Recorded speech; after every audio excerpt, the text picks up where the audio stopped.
bokki Sénégal man Ahmadou Diop seen fidèle chroniqueur hebdomadaire ak seen serviteur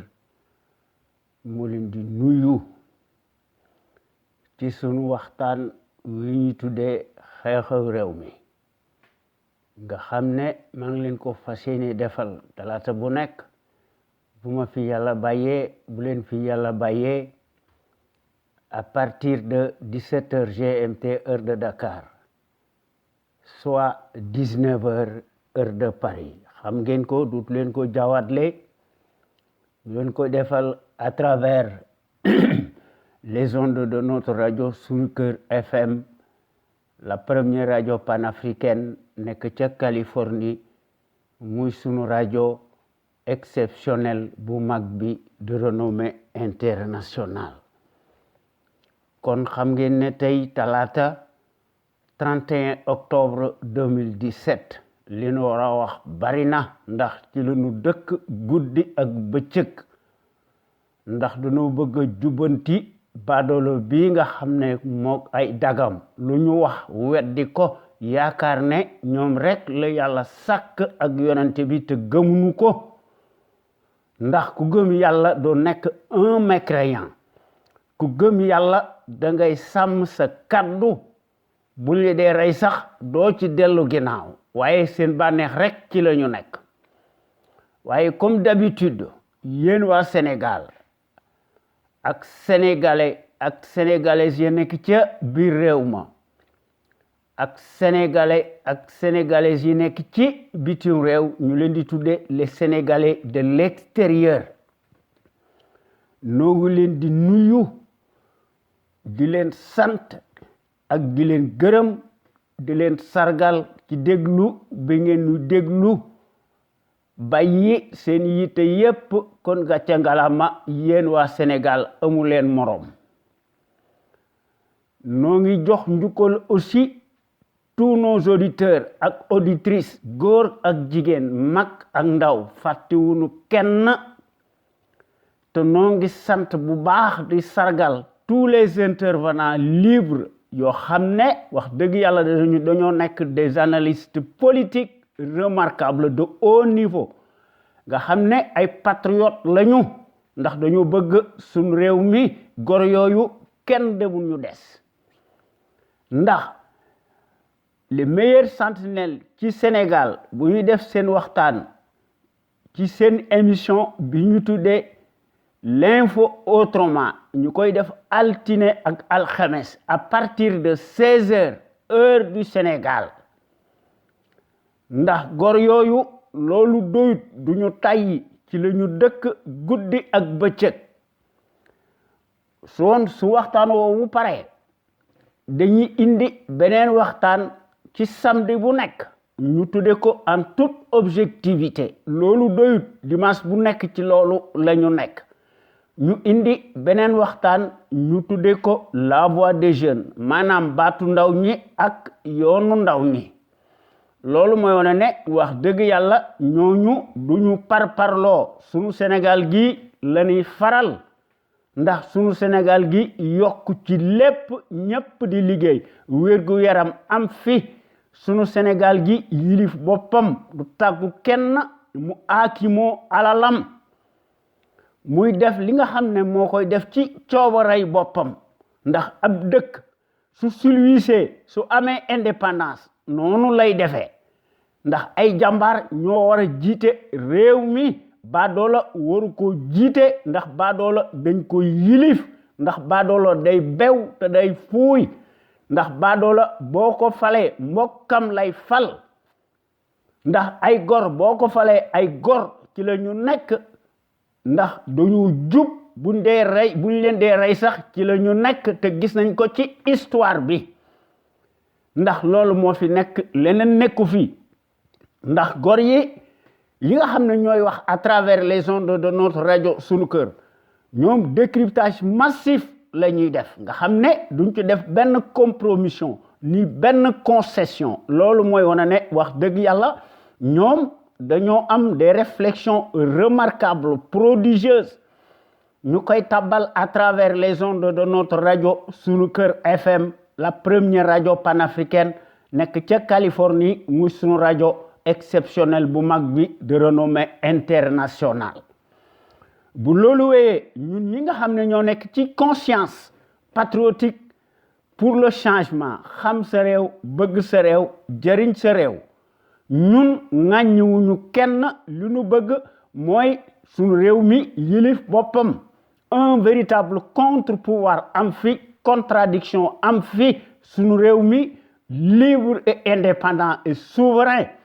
li ñu bëgg mooy ñu restaurer waat fi un état de droit boo xam ne dafa tumuranke ndax am réew bu bëggee jëm ci kanam nit ñi dañoo war a bind loo xam ne mi ngi leen di naqari ñu koy wax te loolu mënta nekk un délit ki koy tere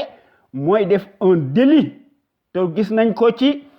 les élites de pacotille yi nga xam ne lu ñu wax weddi ko ndax le berger colonial ci la nekk ndax bés bu yàlla sàkk dañuy offensé te loolu wax dëgg yàlla il faut que ñu corriger ko ndax ñépp xam nañ ne sans la liberté on ne peut rien construire de bon ni de solide waaye badoolo bi ci loolu la nekk guddi ak bëccëg dafa fàtte sax ses promesses électorales yi nga xam ne daf koy bàyyi ci vestiaire yi ndax moom ci boppam ci ay scandale surréaliste ubuesque suffocant et à répétition ci la nekk mu koy def comme son système de gouvernance tyrannique muy ce foutoir bi nga xam ne le Machiavel sénégalais qui est totalement réfractaire à la démocratie en chair et en os ci la dëkk guddi ak bëccëg te mu ngi nuy narge te mu ngi nuy kokkuli waaye day cuirasser son frangin faquin paresseux mu propulser ko ci poste yu bari poste boo xam ne daf ko woccu badoola yi di ko giiroo xam ngeen ne kooku amul kaddu ci koo xam ne da doon wax ne bu ñu ko falee président de la république du jiital waa këram mu leen di boole dans la gestion des affaires de la cité ndax ku wax feeñ ku jëf feeñ kuy kàcci noonu ngay defee kon Macky Sall mii nga xam ne dafa nommé son frangin boo xam ne simple journaliste la mu propulsé ko comme directeur de la caisse des dépôts et consignation loolu mooy wane ne wax dëgg yàlla kii ñu fal moom amul kaddu ndax décidément la rupture éclopée dafa transformé wu bis bu yàlla sàkk en foutoir ndax bis bu yàlla sàkk président de la république ay décret présidentiel ci la nekk nga xam ne ñu jox ko des pouvoirs exorbitants te loolu il faut que ñu jëlee ko fi ndax lu nu mën a def feek changé wuñu abrogé wuñu la constitution moribonde li fi nekk rek moo fi nekk ndax président de la république maanaam ci Afrique dafa nekk maanaam c'est une affaire de famille et de clan te xam ngeen ne kooku tey mooy wax dialogue boo xam ne gëmu ci dara waaye li nga xam ne moom lañ fi gis une dictature qui tourne à plein régime nga xam ne belle pagaille la ndax li nga xam ne moo fi nekk l'immoralité sointant ethnique comme système doctrinaire totalitaire calamiteuse mortifère ségrégationniste à visage découvert nga xam ne finalement affaire boobu affaire usurier la boo xam ne un système intégralement négationniste d'apartheid de tout azimut te loolu dafa nekk un affront boo xam ne Macky ci la nekk ak ay dagam ndax bis bu yàlla sàkk daay gu jeexagut mu allumer un autre feu mu yaakaar ne finalement dañoo war a fàtte ces parjures cataclysmiques de sorte que tous les citoyens dañuy déboursoler wu di indigner di choqué wu di horripiler nga xam ne nit ñi talatuñ dara ndax dund bi seer na kenn lekkatut ci dara ndax tumuranke moo fi nekk ndax ndox mi dafa am plomb ndax sénégalais yi dañoo perte seeni koc ci barma ndax baadoola moo fi nekk boo xam ne day féngale réew mi di cliver ñépp de sorte que kenn du xam dëgg gi fan la nekk alors que fen yi ñépp xam nañu ne ci la nekk ndax baadoolo bii nga xam ne moom la ñu teg ci sunu bopp réew mi moom day exceller wu ludut dans des stratégies bassement mensongères nga xam ne moom ci boppam dafa bew ndax dafa enrichir gloutonnement par les raccourcis politiques muy poste de nomination tànn sa bu la neex te da ci ëppal guddi ak bëccëg te mooy tëj di tijji di emprisonner à tout vent par sa lâcheté di utiliser la force publique di ci abuser nga xam ne di ci user te ay dagam maanaam ces mercenaires procureur nga xam ne di ko daganal te koo xam ne dafa wax ci digg penc mi ne dafa bénéficier des privilèges relatifs à sa position d'ancien premier ministre xam ngeen ne kooku nekkul un fonctionnaire patriote ndax kooku dafa nekk un archétype boo xam ne finalement mbiram doy na kiimaan ndax jubut te amut benn fibre d'honorabilité d'un seul iota ndax suñ réew mi baadoola moo fi nekk te loolu mi ngi nu cheko bis bu yàlla sàkk ci la nekk guddi ak bëccëg ñi képp koo xam ne yaa ngi koy diir mbagg da lay traîner dans la boue di la charcuter te moom ci boppam moom la ñu waroon a yóbbu ci rëbës mënut au poignet ndax sa place nekkatul au palais waaye am réew bu yàccarale liñ ko teg rek ci la ñu nekk ci leneen ndax li nga xam ne moo fi nekk un menteur professionnel boo xam ne dafa bëgg a laver à grande eau ses forfaitures imprescriptibles kooku wax dëgg yàlla noo ngi koy naqarlu ndax suñ réew mi un imposteur moo fi nekk nga xam ne mësta respecté ay kàddoom ci dara loolu lañ fi gis ndax li nga xam ne moom lañ fi gis mooy la république cartélisée des chiffonniers ethniques yoo xam ne qui s'accaparent de tout ndax ñooy confisquer la démocratie di fouler du pied les libertés fondamentales de conscience nga xam ne di siphonner toute l'économie sénégalaise qui est totalement extravertie mu koy partager avec l'émergence coloniale de façon concomitante nga xam ne bés bu yàlla sàkk ci la nekk ndax moom ci boppam bés bu yàlla sàkk day déterrer des vieux schémas di orienter le débat décrier loolu dafa bokk ci les méthodes fascistes ak combine politique mu ci def des marchandages yoo xam ne amul lu dul des arrière-pensées politiques de caniveau ndax suñu réew mi dafa tumuranke ndax suñu Sénégal gi dafa am d'autres priorités yoo xam ne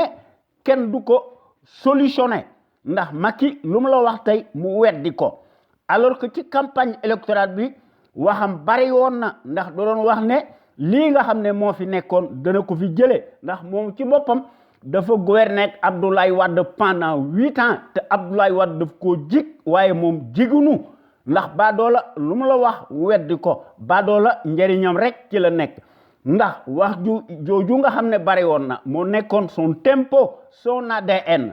nga xam ne finalement lépp la weddi waaye tey gis nañu ñun ñëpp nu ngi koy naqarlu te loolu wax dëgg yàlla il faut que nous corriger le tir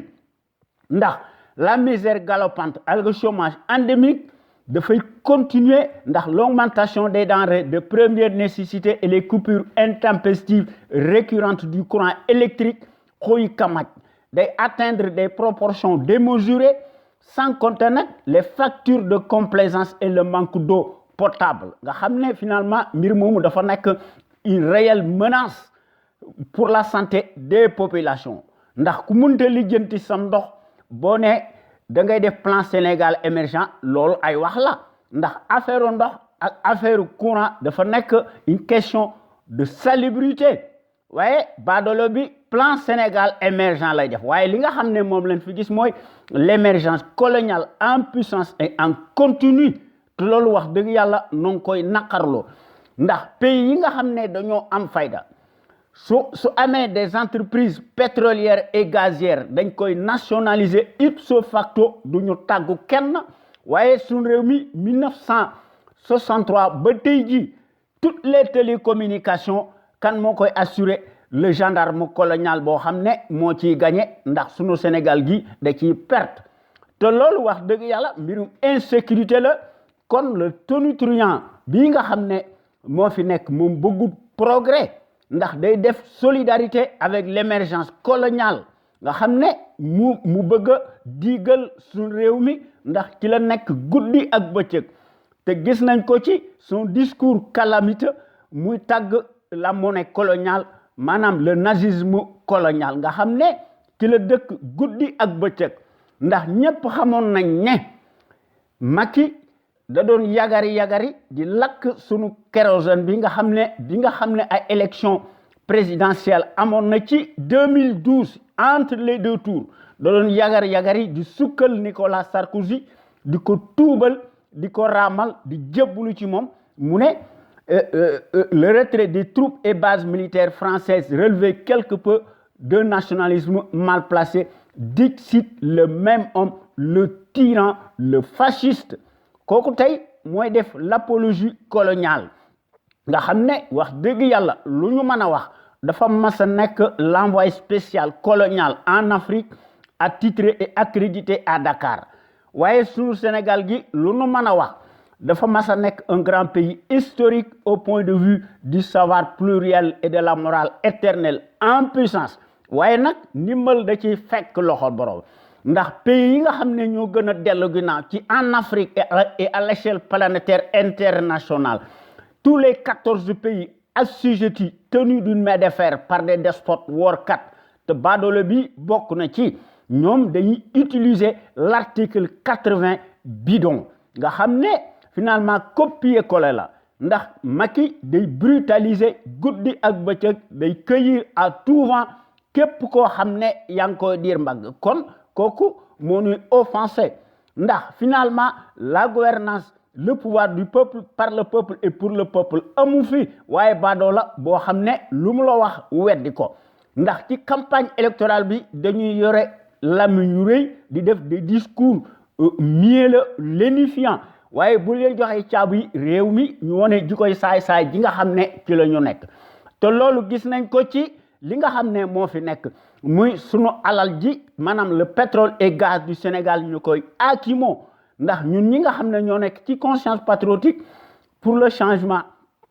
xam sa réew bëgg sa réew jëriñ sa réew noo ngi dingat la gestion népotique et gabégique nga xam ne du Sénégal par un parti politique une coalition de familles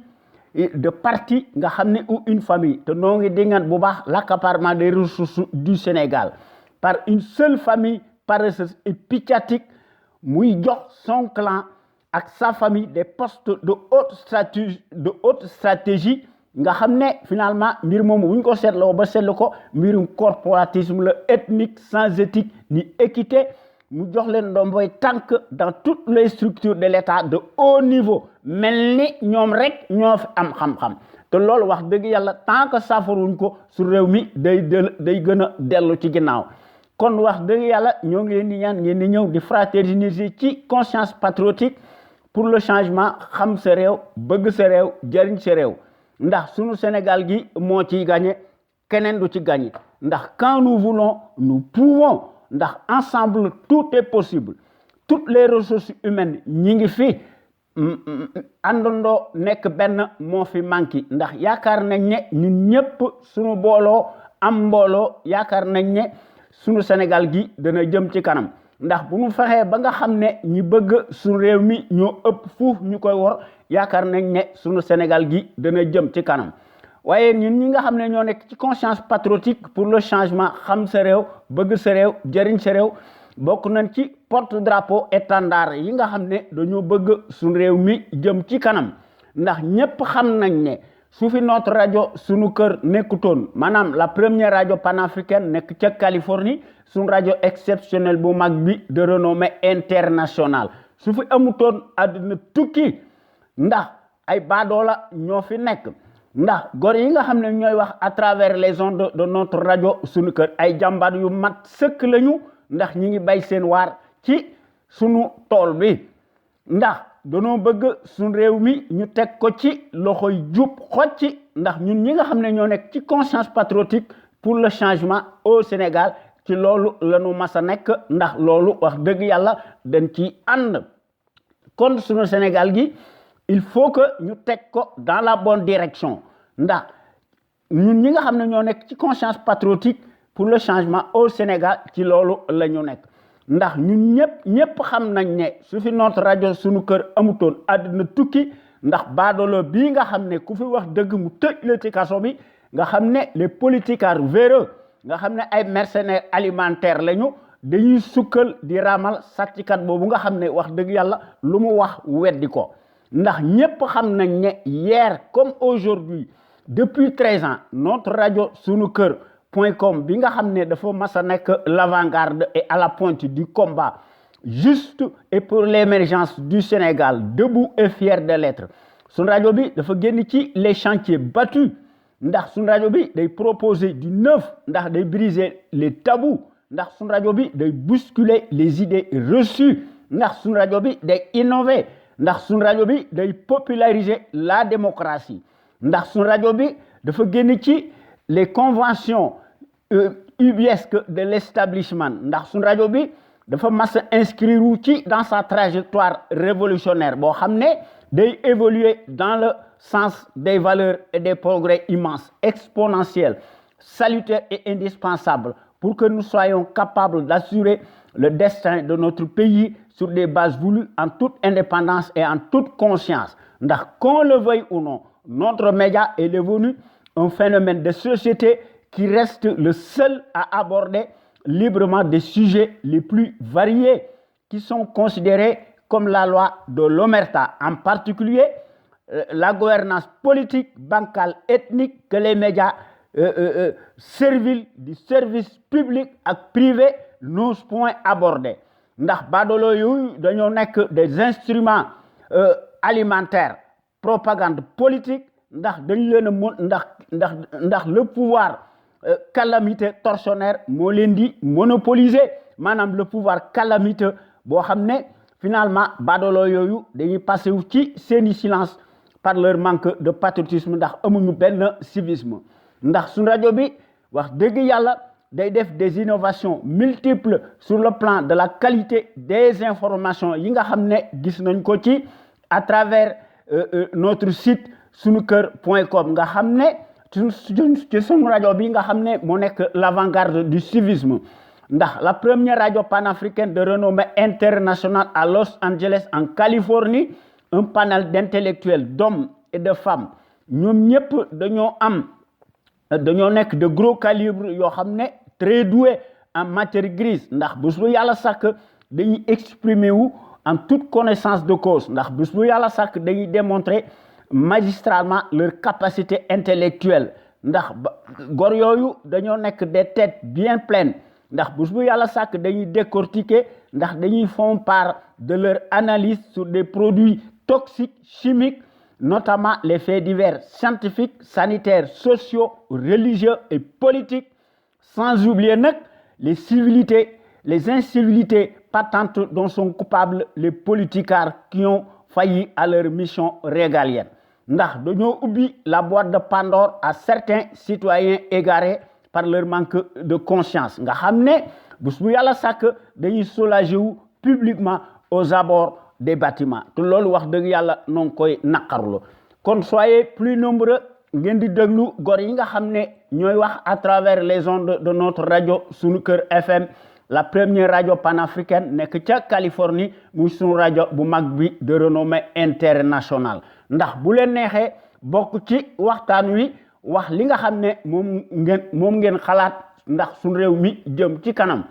ndax sunu rajo bi moo nekk la plus populaire bi nga xam ne moo nekk l'éternelle cheville ouvrière des sentinelles sénégalaises aux vérités implacables aux bras d'acier inestables et qui font constamment preuve d'analyse pertinente sans complaisance ne souffrant d'aucune ambiguïté sur la chose publique au Sénégal mu sunu Sénégal gi nga xam ne wax dëgg yàlla ñun ñëpp noo ko bëgg waaye bés bu yàlla sàkk l'actualité politique bi ndax day abordante ndax day débordante ba nga xam ne du ñu xam fan la lay commencer ak fan la lay teeral dañuy seet li nga xam ne mënuñu koo ñàkk bañ wax waaye mënunoo wax lépp ndax bu ñu bëggee wax lépp duñu fi jógee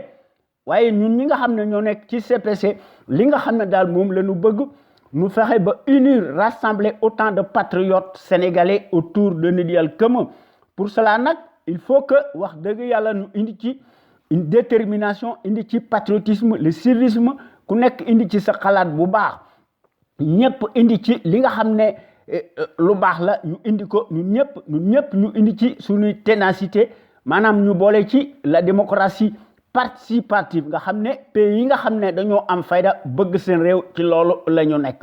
il faut que ñu boole ci li nga xam ne moo nekk la clé de voûte maanaam la volonté politique de chaque Sénégalais pour que suñu Sénégal gi mën a nekk le phare de la démocratie plein développement économique politique financier militaire am fi ndax ku lay dimbali day ëmb sa sangal ndax suñu Sénégal gi wax dëgg yàlla il faut que mu mën a assurer la sécurité de ses frontières ndax ku lay dimbali day ëmb sa sangal te loolu gis nañ ko ci jàngkat bi nga xam ne le Camille Bontemps nga xam ne dafa amoon un programme bien ficelé mu ne jàng leen science aar leen seen bopp waaye baadoolo yi dañuy bëgg ku leen yilif ndax dañuy tarbiyu extérieur loolu moo tax suñu réew mi gën a dellu ginnaaw en arrière de 100 ans ndax suñu Sénégal gi depuis 2012 maanaam dafa redevenir maanaam un protectorat français te loolu wax dëgg yàlla il faut que ñu génn ci guuta googu te loolu wax dëgg yàlla il faut que ñu def ci un combat légitime maanaam il faut que ñu réformer impérativement le régime présidentiel ñu remplacer ko par un régime parlementaire ndax lépp loo xam ne tabax nañ ko fi même bu mu fi defee des institutions fortes baadoolo yi dañ ko jàllar bi te loolu gis nañ ko ci Macky Sall nga xam ne def na ko ci sur la parodie référendaire nga xam ne lu mu la wax weddi ko ndax dafa garder son mandat de 7 ans kon wax dëgg yàlla kooku par jour la kon wax dëgg yàlla il faut que ñu tabaxaat fi sunu dëkk bi maanaam un pays dynamique avec des principes démocratiques et des institutions fortes inviolables respectées par des patriotes sénégalais imbus de la fibre d'honneur ndax ñu mën fa def une bonne gouvernance irréprochable ak un état de droit boo xam ne président de la république du tout masa nekk le personnage central boo xam ne mooy tëj mooy tijji mooy décider en lieu et place de tout le monde wax dëgg yàlla loolu bu ñu ko defut du ñu dem fenn te loolu dafa nekk une tâche primordiale boo xam ne il faut que ñu def ko te il faut que ñu créer les conditions obligatoires d'une véritable gouvernance économique saine transparente attentive c'est li nga xam ne mooy les seuls intérêts nationaux légitimes incessibles supérieurs de la nation sénégalaise pour toutes ces raisons nag il faut que ñu teg ci sunu bopp réew mi de véritables sentinelles sénégalaises impartiales charismatiques à la tête de l'État sénégalais nga xam ne finalement dañ ciy indi une impulsion durable et pérenne ndax sunu Sénégal gi mën a jëm ci kanam te il faut que ñu cultiver fii le civisme le patriotisme la démocratie et la justice sociale et la justice tout simplement ñu indi fi l'éthique l'équité l'unité nationale am fi sécurité am fi sans lesquelles wax dëgg yàlla dara du mën a xew te il faut que aussi nous rehausser du ma tàyyi di ko wax l'étendard de nos valeurs pour cela nag nous devons nous inspirer et puiser dans le trésor inestimable de nos valeurs hommes d'honneur soufi yi nga xam ne jàngkat yu mag lañu ndax kenn ëpp leen xam-xam ñoo tëdd ci sunu dëkk bi sunu Sénégal gi war sa jigaani kenn xam-xam ci adduna bi ndax lépp a ngi fi ay baadoola ñoo fi nekk ay njiit amu fi ndax sunu amee ay njiit wax dëgg yàlla sunu Sénégal gi kenn du ko raw ci dara te il faut que ñu jàngale aussi les grandes figures emblématiques les résistants de premier plan comme Lat Dior Ngoné Latyr Diop ñu jàngale li nga xam ne moom la fi góor gi nekkoon muy Cheikh Anta Diop le Camille le scientifique hors pair de classe exceptionnel nga xam ne wax dëgg yàlla moom dafa mas a bëgg suñu réew mi ndax il faut que ñu delloo siwaat ay waxam da ci wax ñu jafandu ci xam-xamam te aussi il faut que ñu cultiver fi le civisme chez les populations ndax le civisme dafa nekk le réflexe décent de tout citoyen et responsable qui a sa place dans la société ndax le civisme implique le savoir-faire et la civilité lorsqu'il s'agit de la chose publique ndax en tant que citoyen à part entière soo amee ay droit da ngaa war am ay devoir waaye classe bu Macky Sall gi yaakaar nañ ne ay droit rek lañu am ndax un fonctionnaire si riche n'est pas synonyme de patriotisme ndax moom ci boppam xam na ko waaye ñun ñi nga xam ne ñoo nekk ci CPC bokk nañ ci l'avant-garde yi nga xam ne dañoo bëgg a éveiller nit ñi sur la chose publique ndax ci loolu wax dëgg yàlla bés bu yàlla sàkk ci la ñu dëkk guddi ak bëccëg ndax ñoo ngi ci def une vaste campagne de sensibilisation massive boo xam ne wax dëgg yàlla danoo bëgg ba nga xam ne chaque citoyen et citoyenne sénégalaise fu mu mën a nekk ci àdduna bi dafa war a armé wu de son bulletin de vote seet ki nga xam ne mooy défendre librement maanaam l'intérêt général ñu woteel ko en toute conscience et en toute indépendance seet ki nga xam ne moo défendre l'intérêt général ñu woteel ko su scrutin amee waaye du ma taay di ko wax ndax yaakaar nañ ne kii nga xam ne moo fi nekk lépp loo xam ne weddi na ko ay carte du ko fi jëlee kon il faut que ñu génn ci le guêpier infernal maanaam daal il faut que ñu génn ci le suffrage universel maanaam parce que ci en Afrique des traîtres en bande organisée l'issue des scrutins de pacotille ñu ngi ko joué toujours et exclusivement dans la cour des voleurs en bande organisée loolu moo tax suñu réew mi tumuranke ndax notre rajo Sunu Kër FM la première rajo panafricaine nekk ca Californie suñu rajo bi moo nekk la rajo la plus crédible par son patriotisme actif nga xam ne suñu rajo bi dafa am des qualités exceptionnelles ndax la qualité est avant tout un état d'esprit qui vise à l'excellence yokkute am fi ci jëf ak ci jikko won ko askan wi bu leer naññi te loolu kenn dutu ko werante ci suñu rajo bi ak góor yi nga xam ne dañoo nekk lu ñu mën a wax dañoo nekk de gros calibre yoo xam ne des sentinelles sénégalaises lañu ndax suñu waxee dañ koy wax librement en toute indépendance et en toute conscience sur des bases voulues ndax ñooy mottali par leur esprit alerte la bassesse et la médiocrité d'une certaine classe politicarde plutocrate multimilliardaire des raccourcis politiques ndax les sentinelles sénégalaises yi nga xam ne ñooy wax à travers les ondes de notre radio sunuker.com ñoom ñëpp dañoo am une logique crédible patriotique nationaliste yoo xam ne wax dëgg yàlla ñu ngi koy jox à travers les ondes de notre radio Sunu Kër ndax sunu rajo bi ndax sunu dëkk bi mën a nekk ci sur la trajectoire des grandes nations émergentes yi nga xam ne ku leen tooñ ñu diggaale ko yow bam saf-sap ndax sunu rajo bi wax dëgg yàlla moo nekk le rempart de la démocratie réelle qui porte par excellence la marque du support médiatique sénégalais le plus libre pour son indépendance plausible par rapport à un exécutif corrompu, juge et parti impulsif et qui dicte sa propre loi arbitraire au nom de la tyrannie pour faire taire toute voix discordante des opinions libres. ndax góor yi nga xam ne ñooy wax à travers les ondes de notre radio Sunu Kër ñoo nekk fi ñu nekk ndax ñooy wax ci kaw et publiquement ce que les minables politicards pensent tout bas par leur insuffisance criarde ndax ñoom wax dëgg yàlla bés bu yàlla sàkk dañuy yore seeni këll di bëgg a nekk ay dunguru te moom lañu ndax c'est des camériers yoo xam ne dañuy tàllal seeni loxo di sukk di jébbalu ci badoolo bi nga xam ne wax dëgg yàlla matul kilifa ndax un fonctionnaire si riche n'est pas synonyme de patriotisme te loolu wax dëgg yàlla mënta nekk un délit ndax dëgg yàlla dëgg la bëggut leneen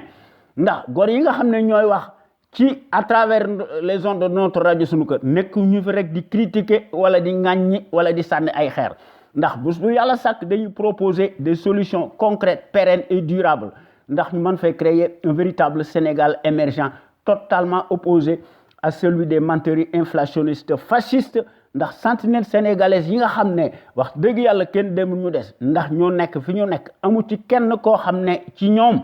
muy néew ko bari amuñu benn complexe ndax ñoom ñëpp dañoo am un savoir-faire un savoir-être un savoir productif actif loo xam ne wax dëgg yàlla kenn mënu ko weddi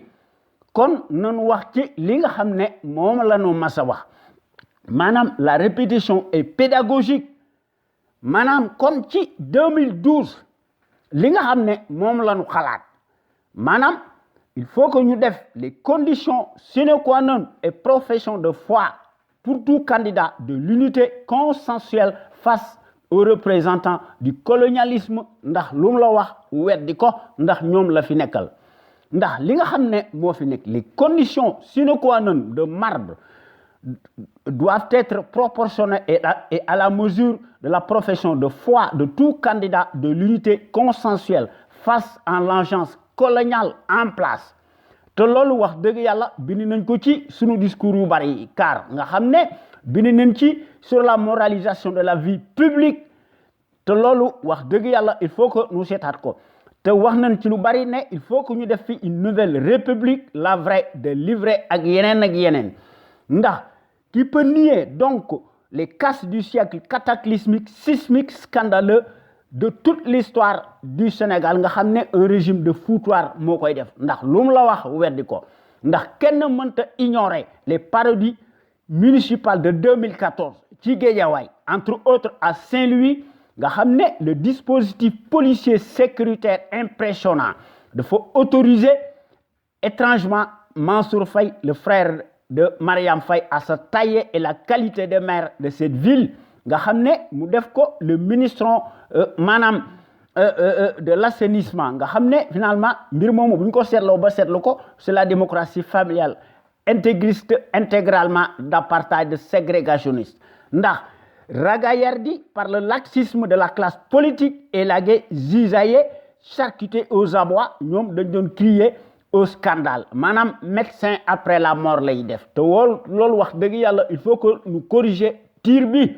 ndax l'homme des escalades nga xam ne dafa mas a nekk ci des élucubrations fumeuses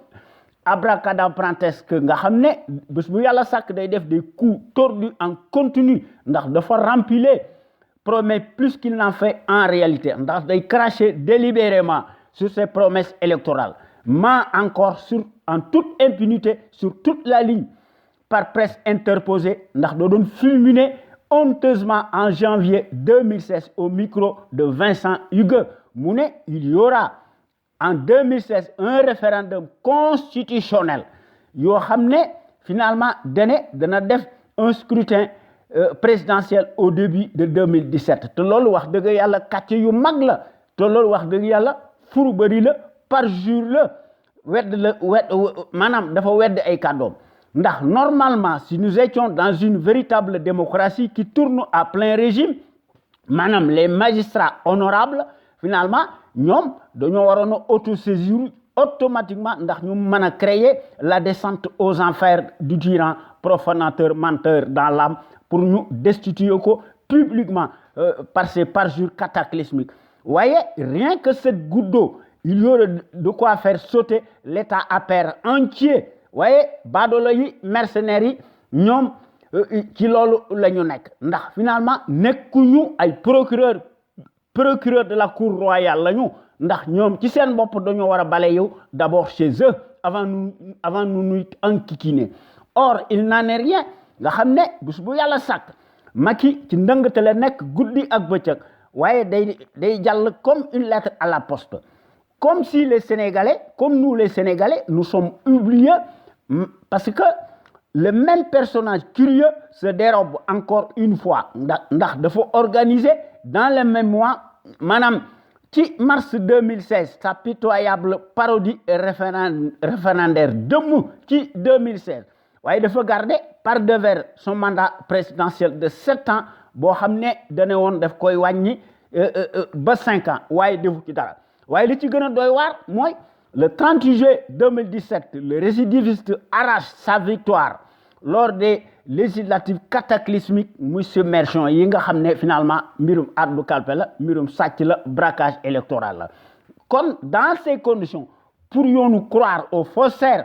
qui n'a jamais dévié d'un seul pouce de sa trajectoire totalitaire ndax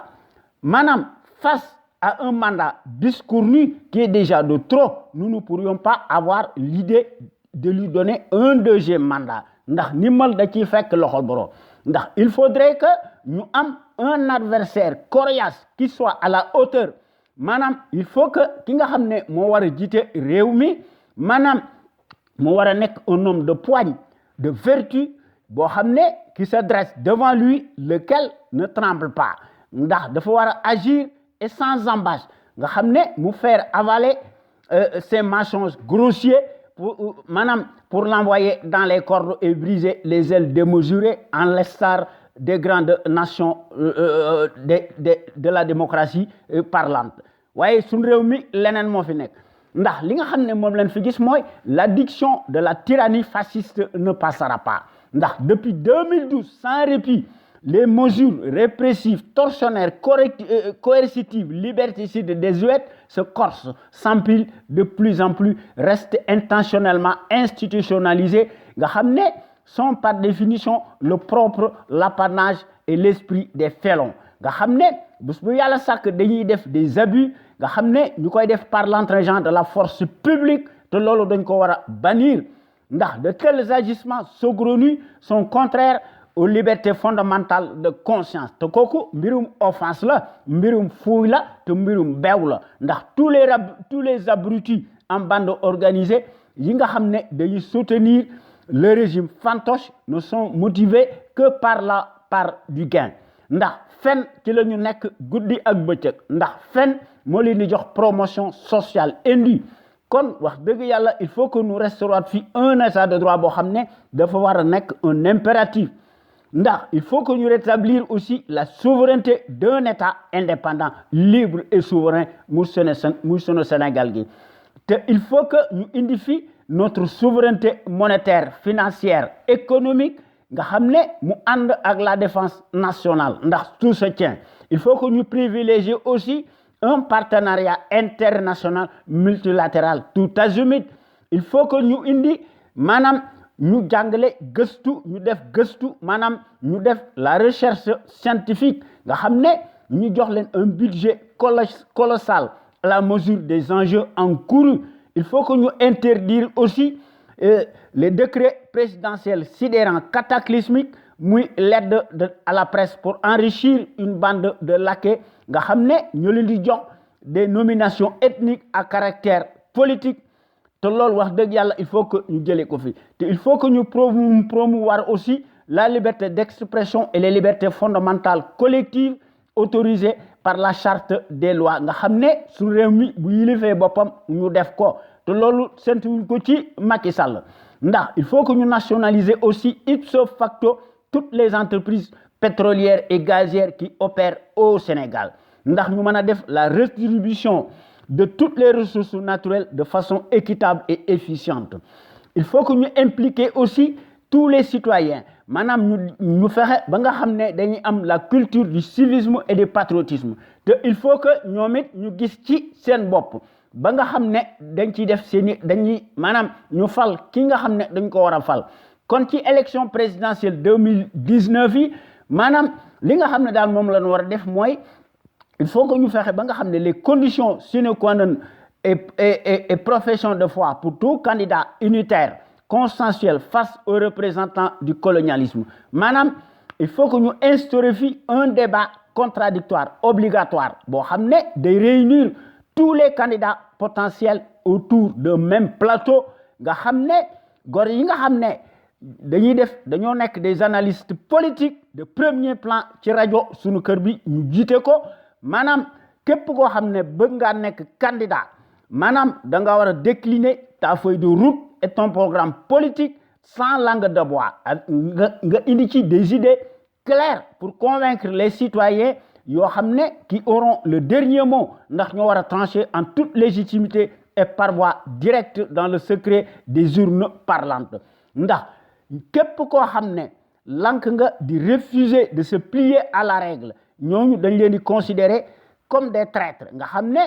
comme des traîtres égoïstes déclarés nga xam ne dañ leen di considérer comme de brebis galeuses ndax il faut que ñu fexe ba nga xam ne ku teg ci bopp réew mi da ngay def ce que l'on appelle le pouvoir du peuple par le peuple et pour le peuple te loolu dafa war a nekk une réalité te loolu warta nekk des slogans creux verbeux ndax ki nga xam ne moo war a jiite réew mi dafa war a nekk un candidat vierge boo xam ne kenn mënu koo taqal ci dara ndax mu mën a joxe ay gage te aussi il faut que mu joxe ay conditions préalables maanaam d'abord il faut que mu interdire impérativement et à tout prix nga xam ne chaque candidat au poste de président de la République warta nekk un chef de parti en cas de victoire ndax président de la République mënoo koo nekk ba pare nekk le secrétaire général de ton propre parti ou de ton mouvement te loolu dañ ko fay war a jële maanaam te ki nga xam ne dafa war a nekk candidat nga xam ne day wane ne candidat unitaire la il faut que mu bannir maanaam warta nommer maanaam aucun membre de sa famille ak son clan mu boole ko dans la gestion des affaires de la cité te il faut que ñu rompre aussi les pratiques maanaam des agences budgétivores clientélistes te loolu wax dëgg yàlla il faut que ñu jëlee ko fi maanaam il faut que ñu réveillons maanaam il faut que ñu réfléchir aussi ndax ñu ubbi suñuy bët sur une chimère qui n'a que trop duré. Ndax sous le prétexte trompe-l'œil, la prétendue logique veuille qu'il faille attribuer une majorité des députés au camp du chef de l'exécutif, n'écoute une rapide politique tendant à permettre au président de la République à réaliser son programme. Nga xam ne mbir moomu bu ñu ko seetloo ba seetlu ko maanaam affaire monarchie la boo xam ne finalement dañ ko jëlee ci mbirum France nga xam ne finalement mbir moomu nekkul une simple vue de l'esprit ndax nekkul de l'argent comptant ndax baadoolo yi diggee ay fen la war a nekk kon il faudrait qu'il y ait absolument un équilibre représenté par le contre-pouvoir responsable maanaam constructif entre le pouvoir politique et ses contradicteurs, de manière que ces derniers puissent servir de paratonnerre pour la démocratie du peuple, par le peuple et pour le peuple, dans l'hypothèse où le chef de l'exécutif tente de s'écarter des raisons pour lesquelles il a été élu. De 1963 à nos jours, tous les présidents de la République promettent plus qu'ils n'en font en réalité bu fekkee ne dañoo nekk ci sur les manettes te loolu wax dëgg yàlla gis nañ ko fi te loolu kenn dutu ko jaawaatle ndax nous connaissons le mal absolu qui gangrène la République waaye nous ne faisons rien si ce n'est que nous continuons à leur accorder une majorité mécanique te loolu dañ ko fa war a jële or cette mécanique boo xam ne majoritaire finalement day métamorphose en prestataire de services pour les beaux yeux et le plaisir d'un chef de clan qui contrôle tout le pays, n'est jamais sous aucun contrôle de l'organe d'État et dont le pouvoir exorbitant se renforce de plus en plus. Raison pour laquelle il conviendrait d'abroger systématiquement le scrutin majoritaire. Madame, lors des législatives à venir, il faut que madame nous informe les citoyens te loolu dafa nekk un droit inaliénable ndax pays yi nga xam ne dañoo jub ci loolu la ñu nekk te il faut que ñu supprimer l'article 80 bidon yi nga xam ne ñu ngi ko gis lu dans les démocraties fascistes. À défaut d'un régime parlementaire, toutes les décisions doivent être contresignées, entérinées, relèvent exclusivement du domaine de l'Assemblée nationale boo xam ne mooy tranché ndax ñu mën a mettre fin à l'anarchie de l'immunité du chef de l'État boo xam ne finalement c'est une impunité blasphématoire. Donc, il faut que nous supprimer aussi les décrets suffocants présidentiels nga xam ne président de la République maanaam ñu tabaxaat suñu dëkk bi ba nga xam ne président de la République bu trahiré dañ koy poursuivre nga xam ne képp koo xam ne ministre nga finalement dañ laa war a poursuivre devant les tribunaux muy député yi muy ministre conseil yi maanaam il faut que aussi ñu mën a contrôler les financements des partis politiques nga xam ne ñu ki nga xam ne moo ko war a def maanaam ñu war fee def un organe indépendant boo xam ne finalement dañuy réhabiliter tous les corps de contrôle institutionnel yi nga xam ne finalement dañoo nekk ci ndigalu président de la République nga xam ne fu mu joxoñ ci loolu rek la ñuy wax ndax ces derniers sont nommés maanaam président moo leen di nommé waaye li nga xam ne moom la ñu war a def il faut que ñi nga xam ne ñoo nekk ci justice bi maanaam ak ci corps de contrôle yi ñi leen di nommé maanaam seeni père ndax ñu mën a génn ci mbir moomu te loolu wax dëgg yàlla dañ ko war a supprimer dañoo war a supprimer aussi la caisse bi nga xam ne moom la ñuy jox président de la République nga xam ne toxicité la nga xam ne affaire corruption la te il faut que ñu réformer la société la justice boo xam ne finalement qui s'impose ndax tous les magistrats et juges doivent être nommés par un directoire collégial par ses pairs pour une durée bien déterminée. Il faut que nous interdire aussi au président de la République d'être membre à la magistrature suprême, comme nous France de fait. S'agissant aussi de l'audiovisuel,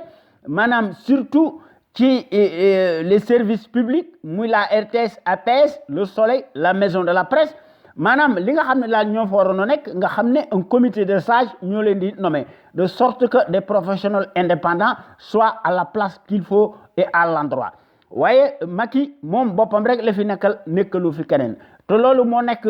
ce prisme boo xam ne loolu mooy tax sunu Sénégal gi di mën a émerger en toute indépendance la tête haute à l'instar des grandes nations émergentes yi nga xam ne wax dëgg yàlla dañuy jouer dans la cour des grands te loolu moo manqué ci sunu dëkk bi kon boo gaañi maa ngi leen di jox rendez-vous talaata bi ñëw incha allah ci sunu waxtaan wi ñu tuddee xew-xew réew mi ñu leen koy defal à travers les ondes de notre radio Sunu Kër FM la première radio panafricaine nekk ca Californie muy sunu rajo exceptionnel bu mag bi de renommée